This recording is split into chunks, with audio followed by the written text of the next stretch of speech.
আসসালামু আলাইকুম। মানব ইতিহাসে সর্বাধিক আলোচিত ব্যক্তিত্বের মধ্যে যার কথা, কাজ ও আচরণ নিয়ে বৃহৎ পরিসরে রচিত হয়েছে পৃথক পৃথক ইতিহাস, তিনি হলেন আমাদের প্রিয় নবী হযরত মুহাম্মদ সাল্লাল্লাহু আলাইহি সাল্লাম।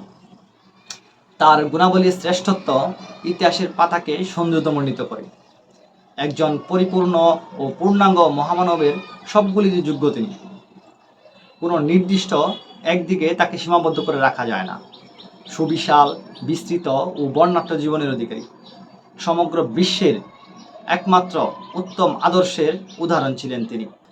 ধর্ম, সমাজ, সংসার, রাজনীতি, অর্থনীতি, কোথায় তার সাফল্য গাথা নেই। মাত্র ৬৩ বছরের জীবনের ইতিহাস সমগ্র বিশ্বের মুসলিম, অমুসলিম, শিক্ষিত, অশিক্ষিত সকলেই যেন কম বেশি নবী করিম সাল্লাল্লাহু আলাইহি সাল্লামের জীবনী সম্পর্কে অবগত আছেন। নবী করিম সাল্লাল্লাহু আলাইহি সাল্লামের জন্মের সমসাময়িক আরবের কথা যদি আপনি চিন্তা করেন, দেখবেন কি ভয়াবহ অবস্থা, কি দুর্বিষহ অবস্থা। জন্মের পরপরই তিনি দেখতে পেলেন মক্কায় দীর্ঘমেয়াদী অন্যায়, যুদ্ধ, খুন খারাপি, রাহাজানি। সমাজবিজ্ঞানীদের মতে এরকম একটি পরিবেশে জন্ম নেওয়া শিশু যে কিনা স্রোতেই গা এলিয়ে দেওয়ার কথা, সেখানে আমাদের নবী করিম সাল্লাল্লাহু আলাইহি সাল্লাম ঠিক স্রোতের উল্টো দিকে যেন রওনা করেছিলেন।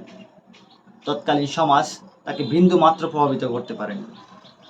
নবী করিম সাল্লাল্লাহু আলাইহি সাল্লাম তার সামাজিক ও রাজনৈতিক প্রজ্ঞা দিয়েই অধঃপতিত আরবকে ধ্বংসের হাত থেকে উদ্ধার করেছিলেন।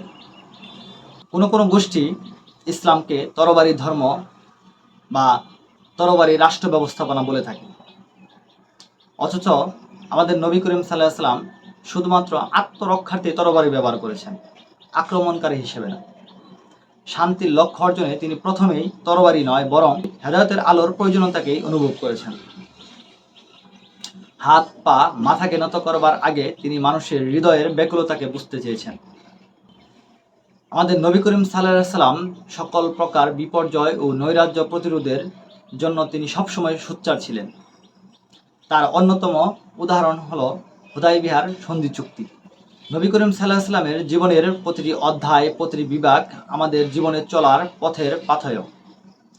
নবী করিম সাল্লাল্লাহু আলাইহি সাল্লামের গড়া সমাজের দিকে একটু লক্ষ্য করলে দেখতে পারবেন তিনি সবসময় আলোকিত মানুষ ও সমৃদ্ধ এক সাম্যের সমাজ গড়ার প্রচেষ্টায় সর্বদা নিমগ্ন থাকতেন।